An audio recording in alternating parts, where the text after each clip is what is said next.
Okay, now you remember that we were discussing how we can generate high voltage, AC high voltage in the laboratory. And one of the most common method is to use a testing transformer. That is very common. But there is another method which is used very often, but for specific purposes. So we'll discuss that one today. And as you can see, that we are going to use a very simple circuit, a series resonance circuit for this high voltage generation. Now, as you can see in the diagram,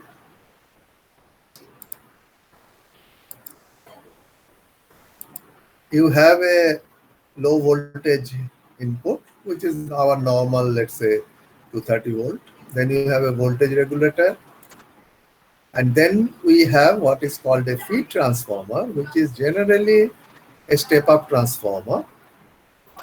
But it is not a high voltage transformer. It is a step-up transformer. At the same time, it is an isolating transformer. That means with respect to the low voltage, the high voltage side is electrically isolated.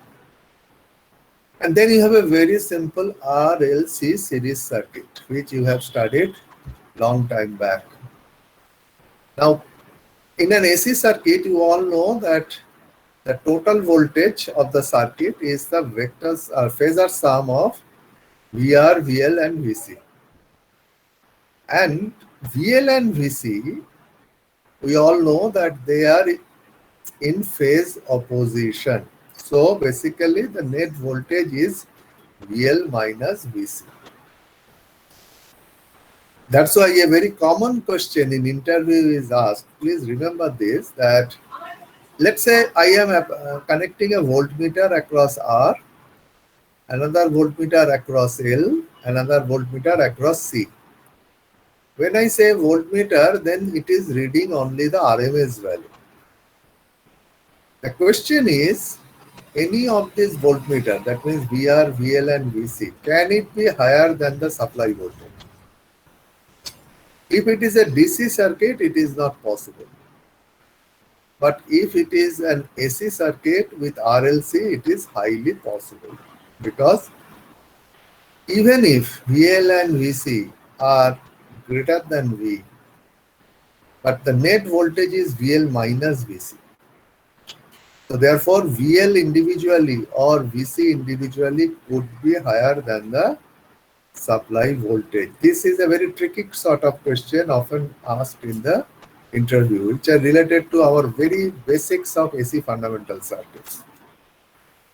So we are going to use the same property here, and that is what? The series resonance. And you all know that the condition for series resonance is XL is equal to XC. And at the condition of series resonance, the current in the circuit becomes maximum. And what is that current? That will be V by R. V is the supply voltage and R is the resistance of the circuit. Now, what will be the voltage across L? It will be I into XL. And what is XL? 2 pi F into L. And what is the voltage across C? I into XC. And what is XC? 1 by 2 pi FC. Now, depending on the value of L and C and the frequency, the value of VL and VC will depend. So, let me show you some understand that this high voltage, whatever we are going to generate, is not for supplying power. It is for testing an object. And when you apply a high voltage for testing, we don't want to test the magnetic circuit. We want to test the insulation. So this equipment or the object acts as a capacitance. So this C in this series resonance circuit, we don't put any additional C in the circuit. We use the capacitance of the test object. That is the C. But we put R and L in the circuit and we adjust the L to get the resonance. This is how we do it. But then there is a catch. What is the catch? That what will be the value of this C if it is, let's say, a porcelain insulator? That means the transmission line insulator. Then this capacitance will be of the order of, say, 1 nanofarad or 10 nanofarad, something like this. If that is the value of C, and since we are working at power frequency, then the value of L that will be required for getting resonance will be of the order of very high, 10 to the power, say, 4 or 5 anyway. This is impractical. You cannot get this inductance. It's not possible to manufacture.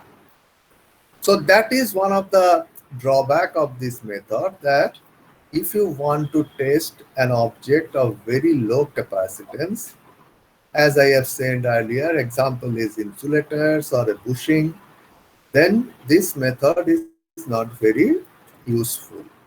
This method is particularly useful for cables. Why? Because you all know that for cables, the capacitance is quite high. And here is an example given that, let's say C is equal to 3 microfarad. In that case, XC becomes roughly 1 kilo ohm. And if I say my applied voltage is 1 kV, that means this output voltage at the secondary of the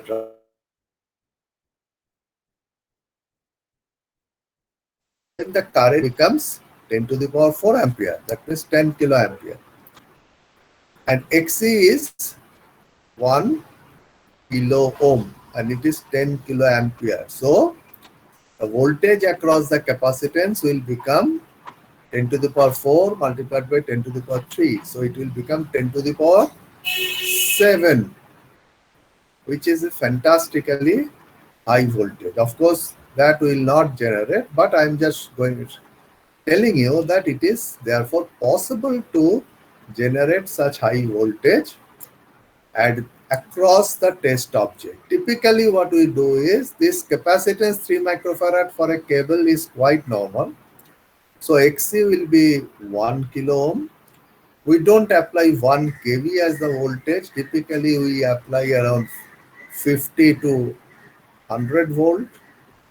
And we don't put R as 0.1, but we put at say 10 ohm or something, so that this 1 kilo ohm and multiplied by, let's say, 100 ampere, it becomes that voltage, say 100 kV, or 1 kilo ohm multiplied by 50 ampere, it becomes 50 kV. So that becomes a voltage across C. That means the voltage across the capacitance, and we test the capacitance by applying this voltage.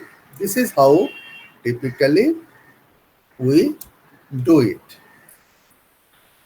Now, how do we work? That means, how do we get the resonance? That is a very important aspect. Typically, as I said, that the C is the test object. So the capacitance of the test object I cannot vary. So in order to get the resonance, I have to vary the L. But as one thing I have to tell you, right, I forgot to tell you, that say let's the voltage across the capacitance here in this figure is 100 kV. As per the condition of series resonance, since XL will be equal to XC, then VL will be equal to VC. So the voltage across L will also be 100 kV. That means this L, which I will have to manufacture, because this L is placed in the circuit by the lab people. This will be a 100 kV inductor, which is very difficult and expensive. This is number one. Second thing is, variation of L at a very high voltage is extremely difficult. That will cause a lot of problem. How do I vary the L? You all know that we can vary the number of turns, we can vary the core magnetic length, etc. But at 100 kV to do that, it will be very difficult practically. So we take a different strategy. What we do is something like this, that this L, you can see in this figure, that this L is placed on the low voltage side of another transformer. This is also a step up transformer. Now what is happening?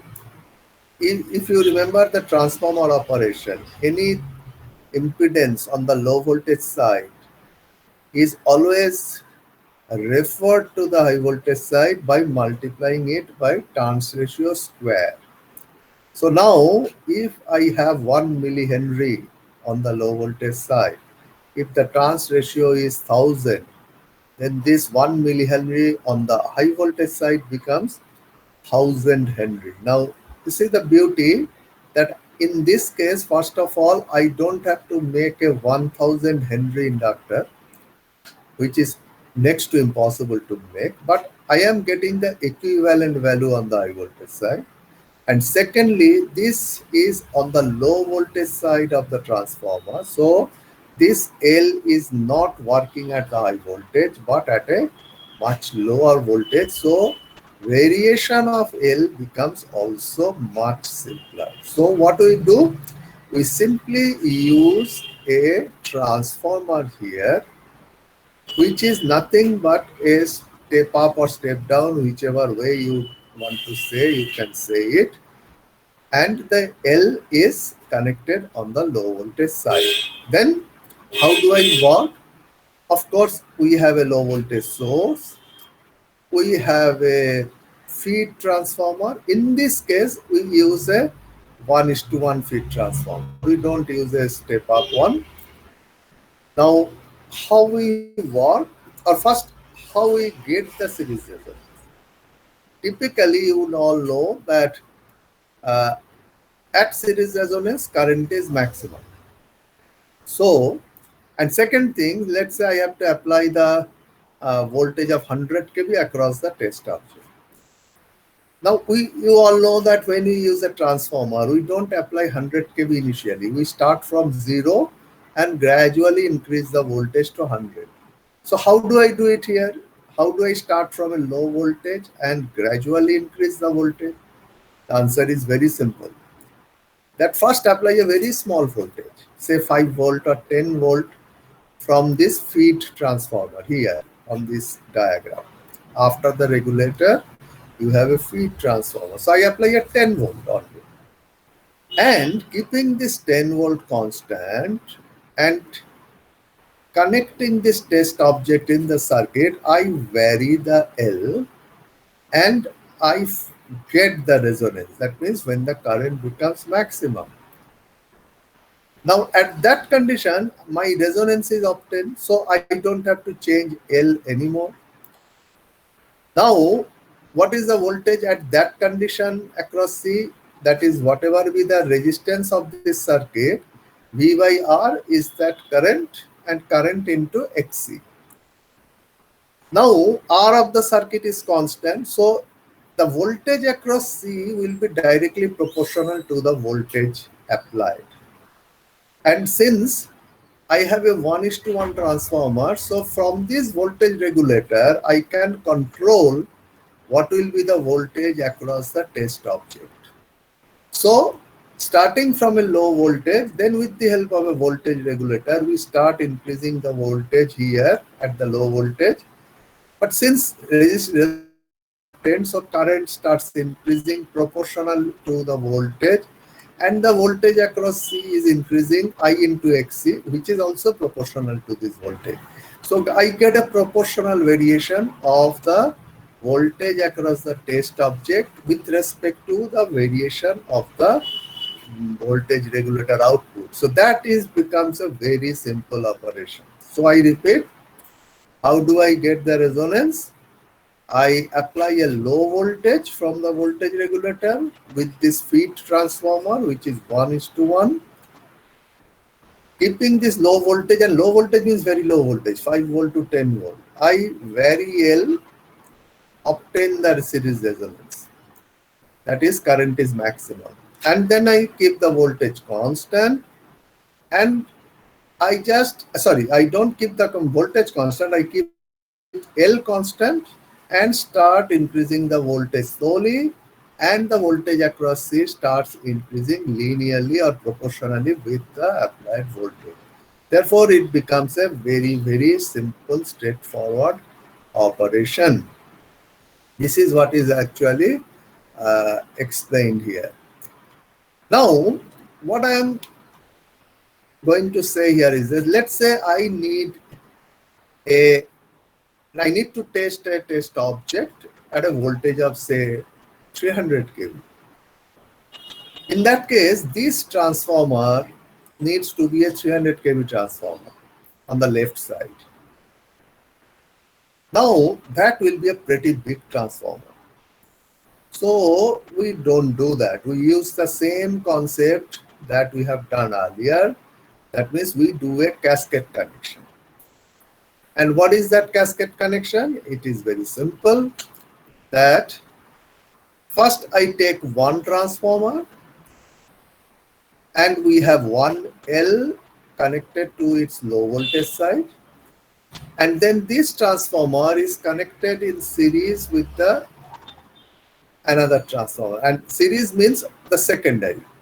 So you can see here the secondary is connected in series with the secondary of the second transformer.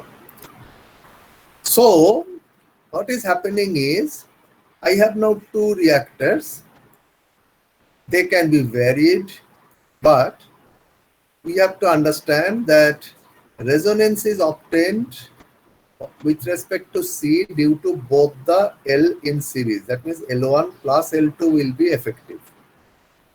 Now, if L1 and L2 are different, then the voltage will be distributed unequally across the reactors.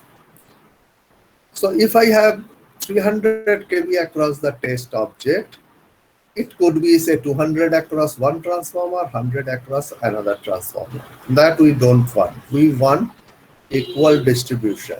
How can I do that? That is possible only when we make L1 is equal to L2. But how can I do that? Because remember, we have to vary L. Well, that is again not a problem. What we do is we make a mechanical arrangement for varying this L, and they are put on the same drive system. That means they are put on the same drive shaft, so that if that shaft rotates by 30 degree, both the reactors rotate by 30 degree, and we get the same variation. And therefore L1 will be always equal to L2. And when we get with respect to the high voltage, that is referred to the high voltage side, we get the same value. And therefore, if the total voltage across the output is V, we get V by 2 and V by 2 across the two transformers. So this is how we use the cascade connection. But in this cascade connection, again, looking at the second transformer, we see that the low voltage terminal of its secondary is not earthed, but it is connected to the high voltage terminal of the secondary of the react transformer 1. So if the total voltage is V, the low voltage terminal of the secondary of transformer 2 is at a potential of V by 2 with respect to R. Therefore, this transformer cannot be placed on earth. We have to put it on an insulating support, and I have shown you photo in our last class. So we put it on an insulating support. Now, typically, let me give you this case, that let's say I am going to test a cable by testing transformer. So this is the equivalent circuit. I have the testing transformer. I have the capacitance here, which is the cable, and I am varying the voltage at the input getting the high voltage and the equipment is tested. Now that's pretty fine, but there is slight problem. What is the equivalent circuit of this transformer that is shown on the right side? This is a very standard equivalent circuit, so need not be explained. What is going to happen is that typically you all know that the magnetizing inductance is always very high compared to the leakage inductance. So the inductive reactance of the magnetizing branch is always high. So let's neglect it for the time being. And in that case, the equivalent circuit will become this one. That means these two resistance of the primary and the secondary in series will be its equivalent resistance. The two inductances of the primary and the secondary will be the equivalent inductance. So we get this equivalent circuit. And this is a very straightforward RLC circuit.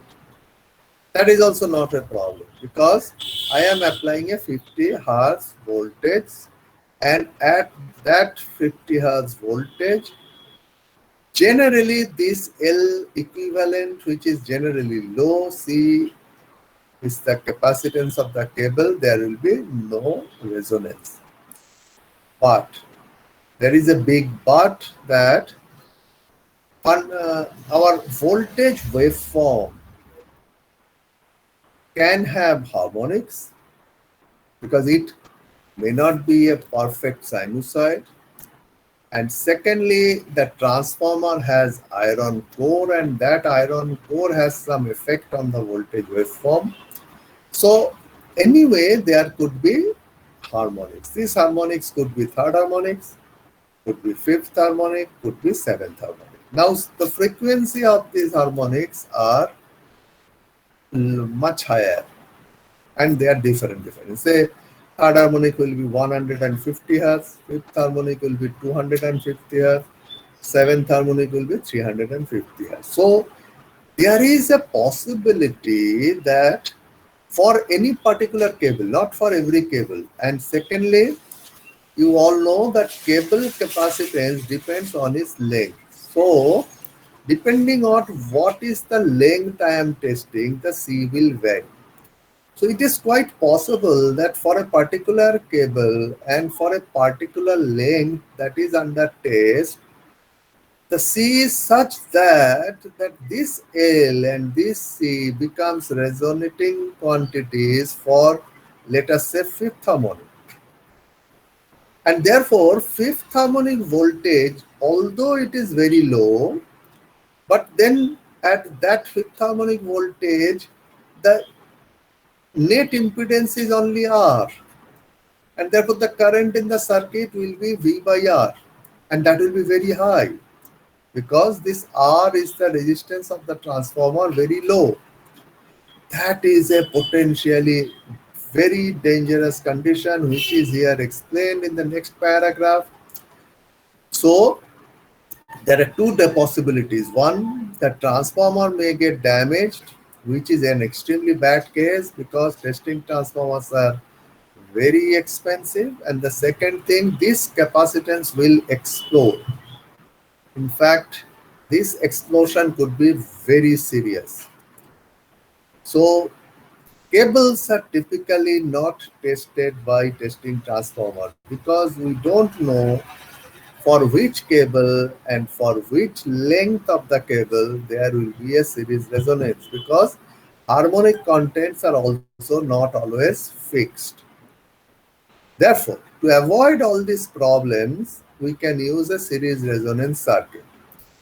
What is that series resonance circuit? Now again go back to it. Correct. Now look at this. Now if I do this testing of this cable by series resonance circuit, then what happens is that, let's say that we are doing this testing. First of all, there is no question of accidental resonance in this case, because here the resonance is all intentional. So there is no question of any such explosion. One. Two is that it is quite possible that this cable which is under test may fail to withstand the applied voltage. In that case, what will happen? This cable will become short circuit.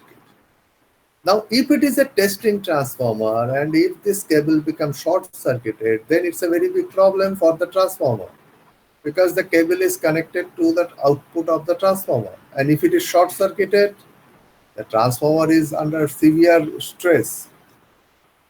But here what will happen? As long as this L and C are present in the circuit, I have the series resonance and current is maximum. And I have a 100 kV across C. The moment there is a breakdown in this capacitance, then this capacitance is short circuited. So it is C is no longer there, XC is no longer there, XC is 0. Then there will be no resonance at that condition, because condition is XL is equal to XC, but now XL is very much present, but XC is not present. So then there will be no resonance. And we all know that current is maximum for resonance. But here, moment that it breaks down, instead of current being increasing, the current will go down, because current is maximum under series resonance condition. So I repeat for explanation again that I am applying the high voltage through this circuit. And this is generated through resonance between L and C. And I have applied 100 kV across C. Suddenly the cable under test breaks down. It fails to withstand the applied voltage. What happens? This C is short circuited. So XC is 0. But L is still there. So XL is not equal to XC. So there is no resonance. And we all know current is maximum for resonance condition. So when XL is not equal to XC, current will be less. So it is very interesting to note that as soon as there is a breakdown, instead of current increasing, we are going to get a decreasing current. So that's an automatic protection of the circuit, that there will be no danger from the short circuit of the test object. This is called a self-regulating feature of the series resonance circuit, which is advantage stated here. Then there is a big advantage here, that see, this circuit, again coming back, when we are using this under resonance condition, as I knew that the input voltage may have different frequencies, but we are adjusting L such that resonance occurs at 50 Hz.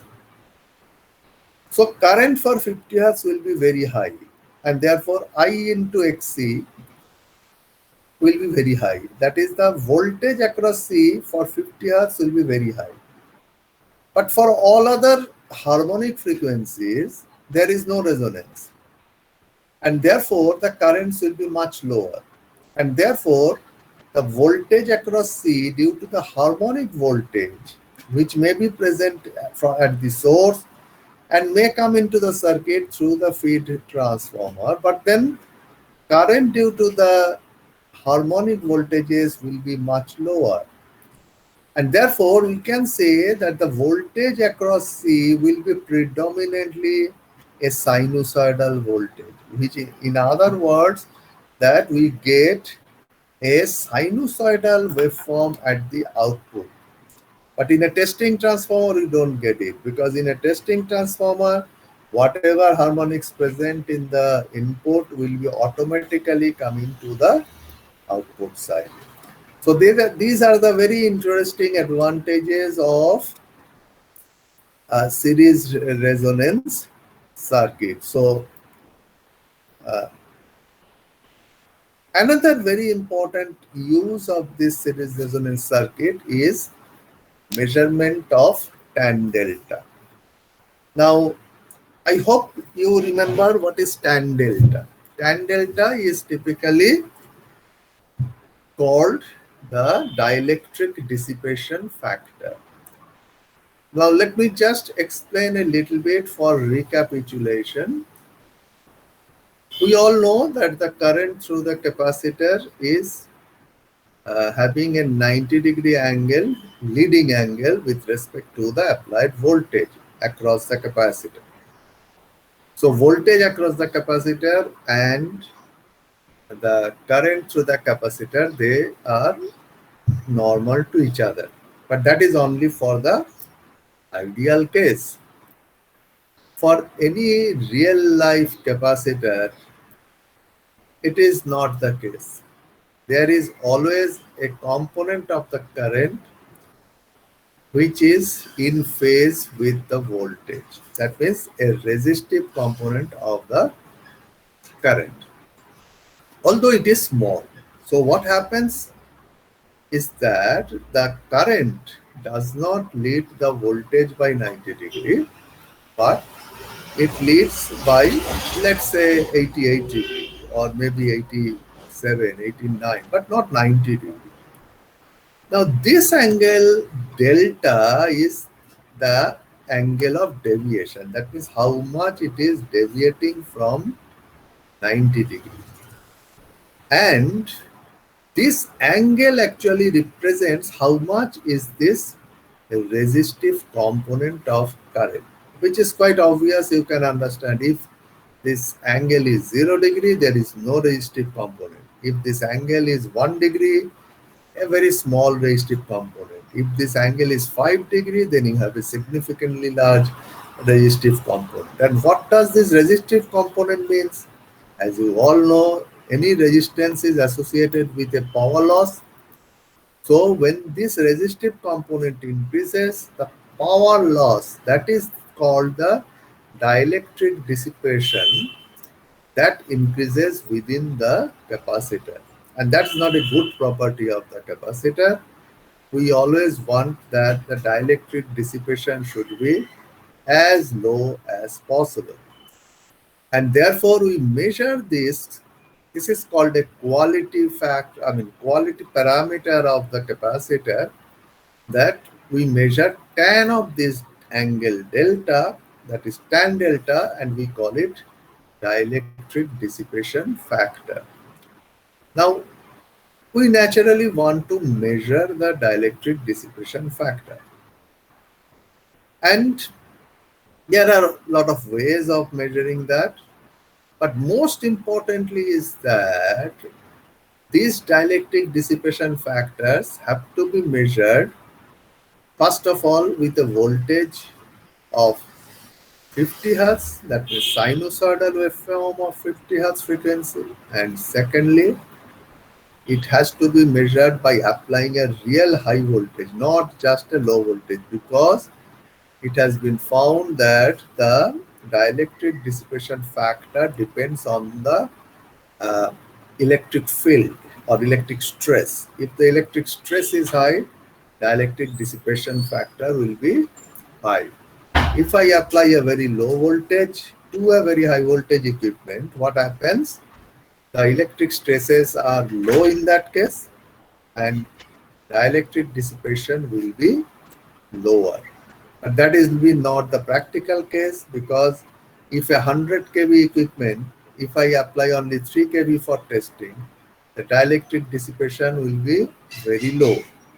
But that's not the practical picture, because the equipment will be used at a voltage of 100 kV. So we have to measure tan delta by applying typically its normal voltage. So any high voltage equipment, whether it is a 33 kV equipment or it is a 66 kV equipment, or for that matter 132 kV equipment, we need to apply the full voltage, the normal voltage, and with a sinusoidal waveform to measure tan delta. Now, if I use this series resonance circuit, typically we get both the properties simultaneously. That means this is the test object. We put it, as you can see on the right, the C is the test object, then R and L is the resistance and inductance of the series resonance circuit. And as I have already mentioned, that at resonance, this L and C will cancel and we'll get a significantly high voltage across the test object. This I have already explained. But what about the frequency that I have already mentioned? That take the case of Z, or rather XL and XC. Now, typically for XL is equal to XC, there is no problem. That is the resonance. But if, and that resonance occurs for the fundamental frequency. If it is a third or fifth or seventh order harmonics, then what is happening to XL and XC? Typically, XL is increasing with frequency and XC is dropping with frequency. So, whatever be the, and for that voltage there is no resonance. That also you have to understand. So, if whatever be the harmonic voltage present in the source, typically our Kirchhoff's voltage law says that the source voltage is VR plus the phasor sum of VL and VC. For higher order frequency, XL is higher, XC is lower. But this is a series circuit, so same current will flow. So I into XL, VL will be higher, that is for higher order frequency.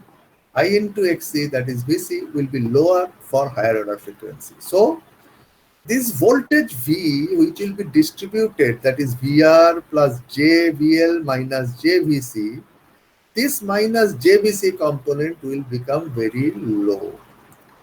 But for fundamental frequency, when I have the resonance, this JVC is very high, which is of the order of, let's say, 33 kV for a 33 kV equipment. But even though third, fifth, or seventh harmonics are present in the source, the voltage corresponding to that frequency that will appear across the test object will be as a percentage very low compared to the fundamental. Typically, you all know that the percentage of third harmonic is lower. That means, let's say it is 15% of the fundamental voltage. Fifth will be even lower. Let's say it is 7-8%, 7 maybe 5%.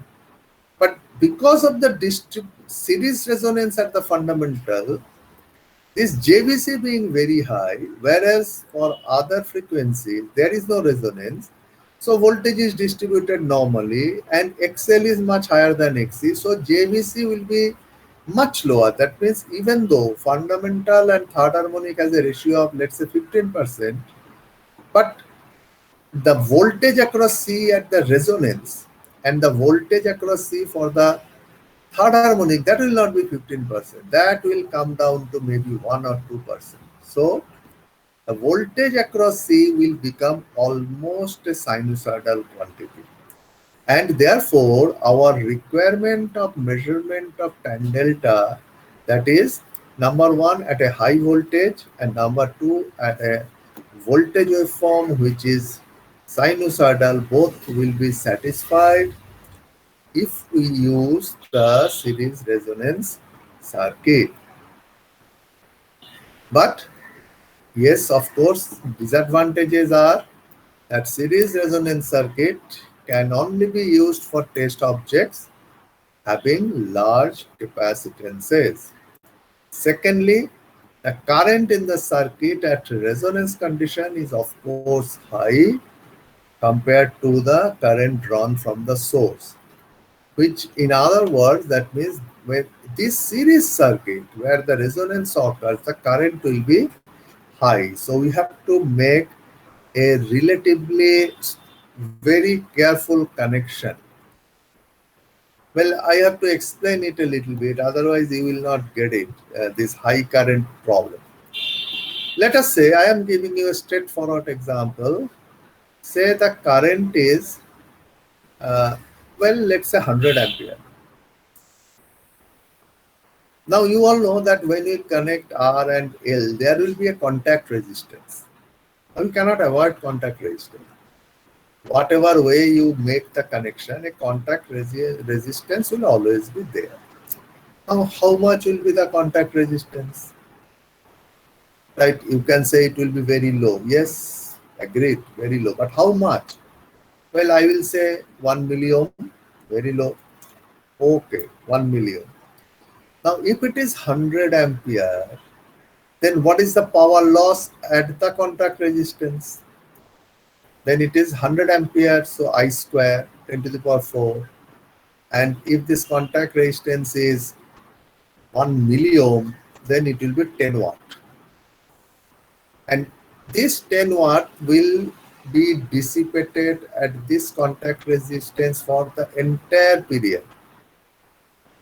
And if this resistance is not 1 milliohm, if it is 10 milliohm, this 10 watt immediately becomes 100 watt, which is very high.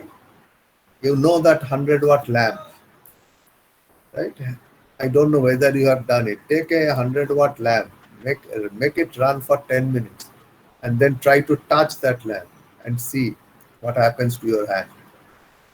It becomes extremely hot. So that means if it is that, then this contact resistance will be extremely hot, and there is every possibility that it may get damaged. So dealing with a relatively higher current is a completely different, matter compared to dealing with a low current.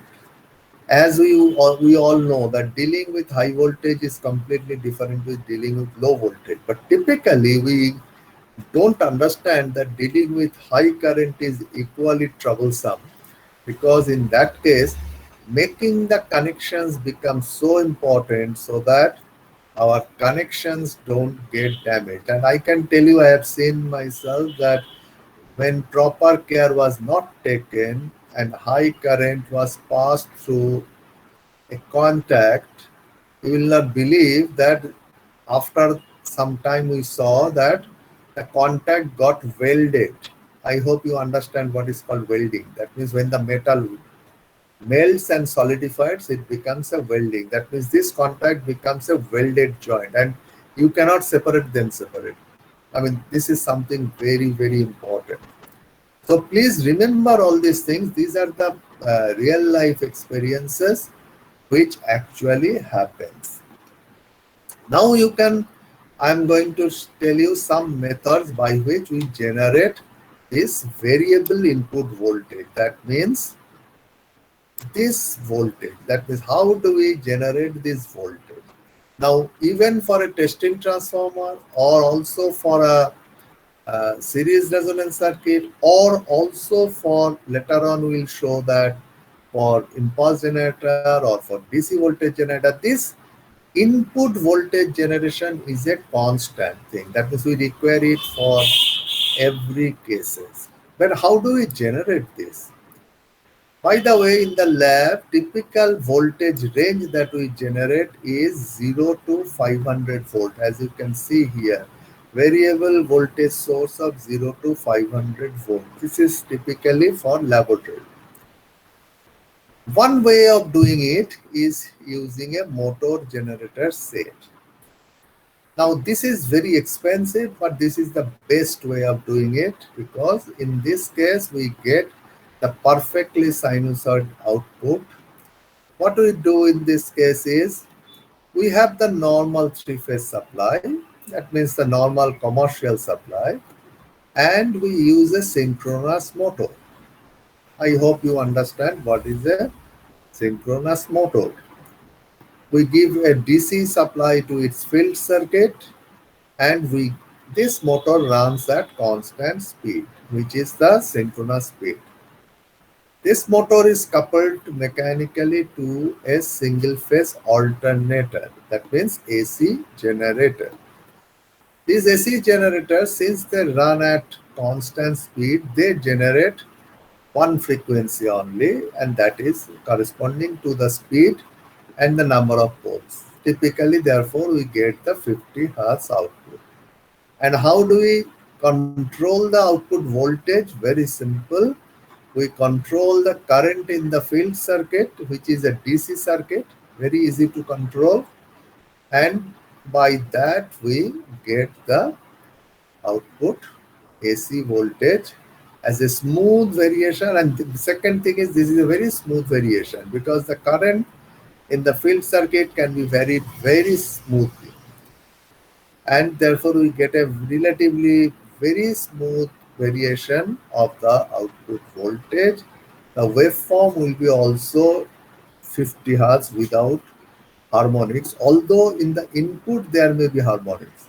But this motor cannot run at multiple frequencies, so that is designed that it will run at the synchronous speed of the fundamental frequency. So the motor runs at that particular speed, so the output voltage will have only the fundamental frequency. So this is the best way of generating the variable voltage of particular frequency, but this is expensive. So there is a very simple method, very inexpensive method, but not very good everywhere.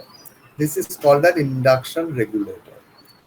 This is nothing but a transformer where I have this stator, and this could be the LV side of the transformer, or in this case it is 1:1.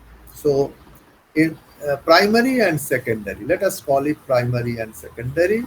So primary secondary ratio is 1:1. So if I give V as the input voltage, the output voltage is also V.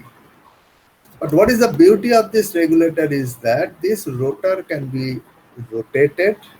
That means the axis of the stator winding, which is fixed, and the axis of the rotor, they can be rotated by 180 degrees. This is not a high-speed rotation. This is just a very slowly, manually we can rotate. So what happens if I do that? And these two are connected in series electrically, as you can clearly see here. So since they are in series, so the two voltages will be in series. So let's say this is the stator side of the primary side voltage V. Since this is not rotating, its phase angle will not change. That is this on the right side, the voltage V. Then with this, the other voltage will be added, which is the voltage of the secondary or the rotor. The magnitude is same. This is also V, but this will be varying from 0 to 180 degree with respect to the primary voltage. So when this voltage, secondary voltage V, is in phase with the primary voltage, they are in series, so we get a total voltage of 2V. And when they are in phase opposition, that means 180 degree, then the net voltage is 0. So we get a complete variation from 0 to 2V when this is rotated through 0 to 180 degrees. So we make an arrangement by which, by rotating a handle, I can change the angle of this rotor, and accordingly the output voltage will change. So this is also a very smooth rotation variation of voltage.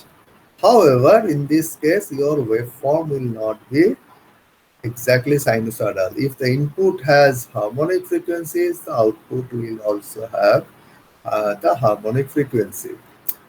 But this is very simple, the construction wise and others. So that's why in many labs and others, induction regulators are used. But for commercial, bigger cases, say it's an industry where I have to use a voltage regulator, how do I do? For that case, it is also important that my system will have a relatively higher current rating. This induction regulators are typically not for higher current rating. Similarly, this motor generator set is also not for very high current rating. Typically, motor generator sets can give you up to 5 ampere, not more than that. Induction regulators same.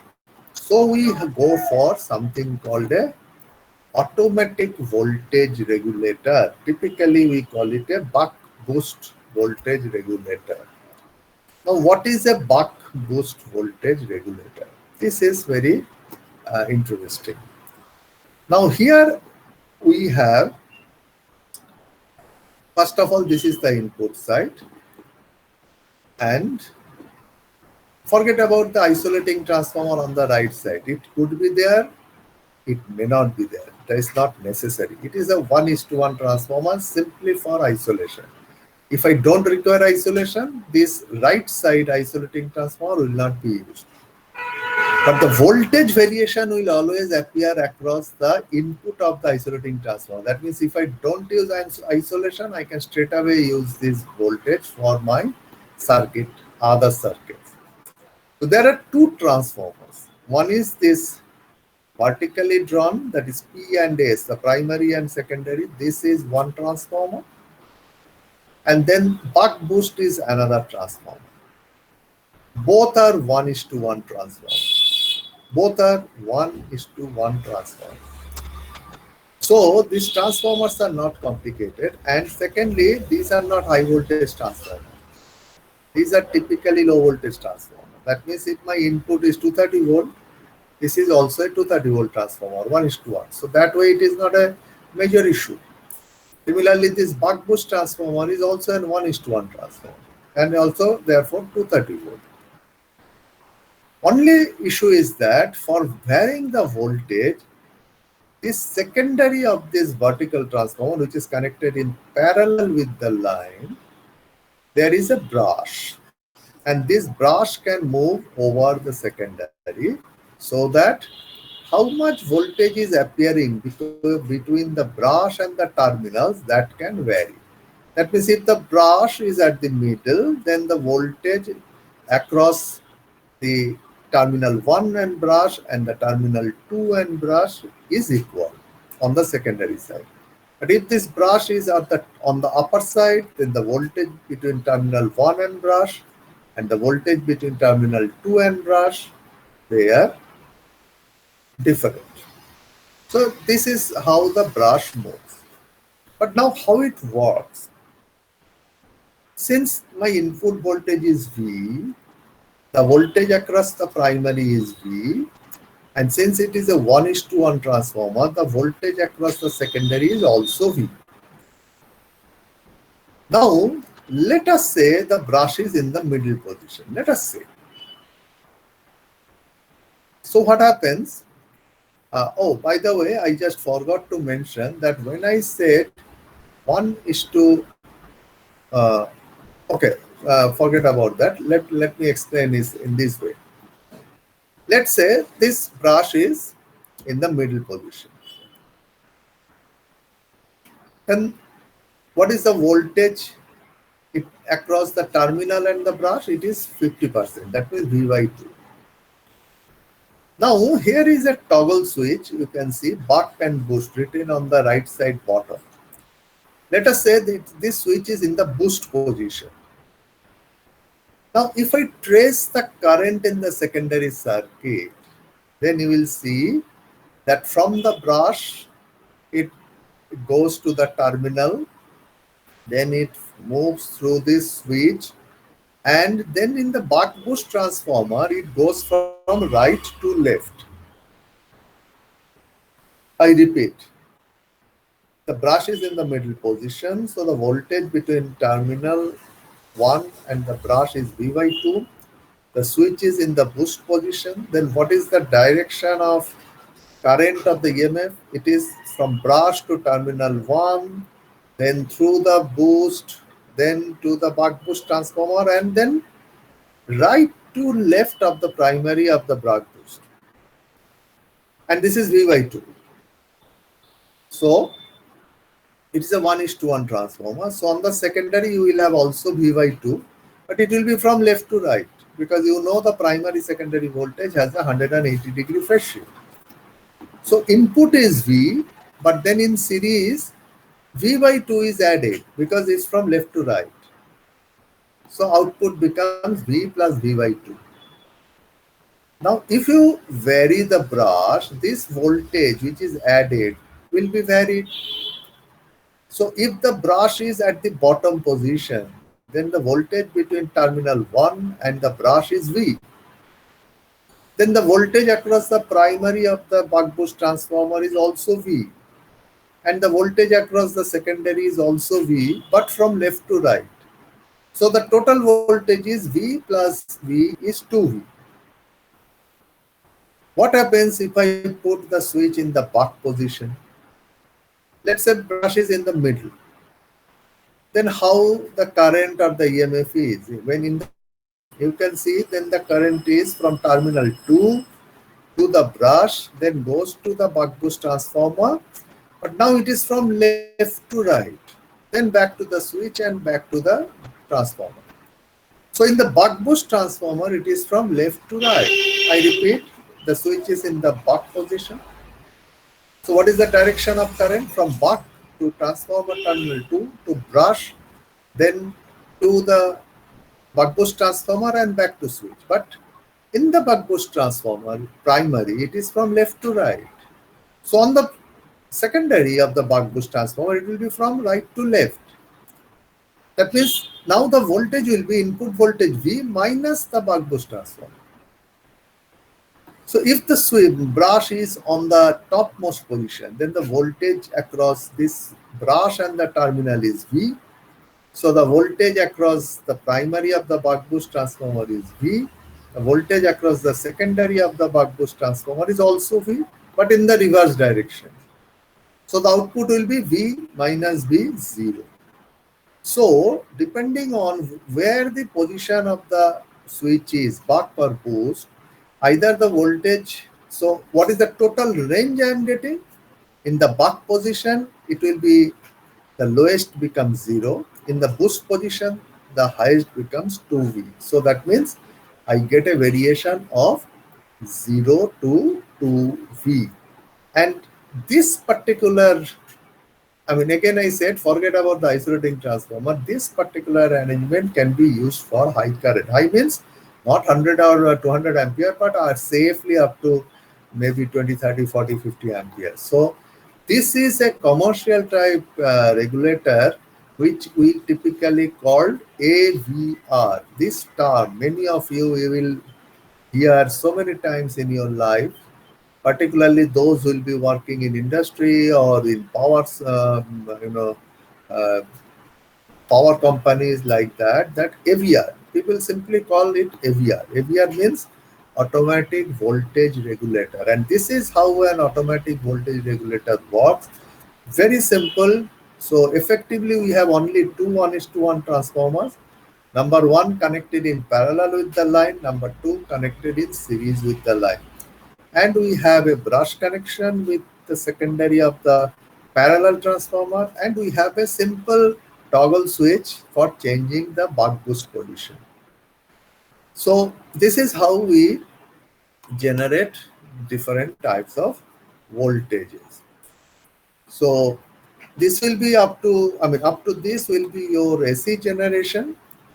I stopped here, and as I have told earlier, if you have any questions on this topic, you are free to ask. You have any questions on this topic? Sir, how the rotor angle is changed in the inductor regulator? Oh, this is a mechanical arrangement. Huh? See, you can, I can tell you, how can I say it? Say, take a transformer. You know, instead of transformer which are concentric circles, you don't make it a concentric circle. You change the configuration of the winding, and then you make a gear arrangement. And with the help of that gear arrangement and with the help of a handle, you just you just change the angle of the rotor.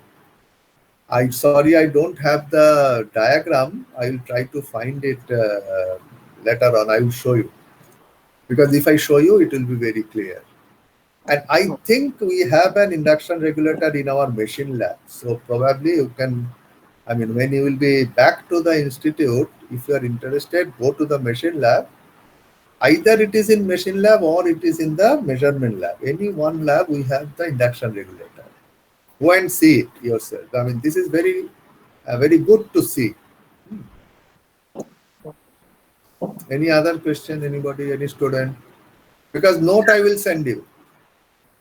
Sir, please, Could you tell once again buck boost operation? Okay, I will again repeat. Look carefully, what I am saying. There are two transformers. One is, both are 1:1. A very simple transformer. Yes. So first one is in parallel. P is the primary, S is the secondary. Yes. Another one is in series. Yes. That is here, right top side, buck boost rated. Okay. On the secondary of the parallel transformer, I have a brush. It Yes. will move along the secondary just like an auto transformer. This brush moves so that you can get different voltage. Yes. And circuit is like this through a switch. So now let me see that I said this is a 1:1 transformer. So if primary has V, secondary has also V. Yes. If the brush is in the middle position, then the voltage between terminal 1 and brush is V by 2. The terminal 2 and brush is also V by 2. Yes. If the switch position is in the boost condition, how the circuit is made on the secondary, just look at that. Start from the say brush. So brush, it goes to terminal 1, then through this where comes to the boost, then it goes to the primary of the buck boost transformer, but from the right to the left, comes back to the brush. This is how the circuit is made. Yes. Just look at the circuit. Brush to terminal 1, then to boost terminal, then from the switch to the buck boost transformer. Now from the right to left, back to brush. So V by 2 is applied across the primary of the buck boost transformer. And it is a 1:1 transformer. So secondary is also V by 2. Yes. But you all know that in transformer, primary and secondary, the voltage is 180 degree out of phase, although magnitude is same. So if the primary has right to left, then secondary will have left to right, 180 degree. Yes, sir. Yes. So that means the voltage will be added with the line voltage. So if the voltage input is V, then V by 2 is added. Yes. So you have V plus V by 2. And if this brush is in the bottommost position, then the voltage between brush and terminal 1 is V. And that voltage is applied across the primary of the buck boost transformer. And so secondary also has V. So it becomes V plus V. So 2V. Oh, okay, sir. Understood. And now if the switch is in the buck position, take the brush in the middle position. Now how the circuit is made? Again, from the brush, I go to the buck boost transformer, but now I go from left to right, then to the switch, then back to the transformer and brush. So the voltage across the primary of the buck boost transformer is from left to right. Yes. And so the secondary is from right to left. That means it is minus with respect to the input. So we get V minus V by 2. So if the brush is at the topmost position, then the voltage between brush and the terminal 2 is V. And therefore, the voltage which will be subtracted is also V. So it will be V minus V. You will get 0. So your lowest voltage is 0, highest voltage is 2V. So you get a complete range from 0 to 2V. This is how it works. Yes, understood. It's a very, very simple circuit, but very interestingly made. So you can study this circuit at your home. You will be able to understand this. As I said, forget about the isolating transformer. That doesn't have any role in the buck boost. Okay. Any other question? Any other student? Okay, if there is no other question, then I will close the class today. Just there is one problem. Tuesday I will have to be present in a very important national level meeting, and so therefore Tuesday I cannot take class. What is your situation on Thursday? What you have? Next week, Thursday. What is your class load? Sir, we have 2 classes.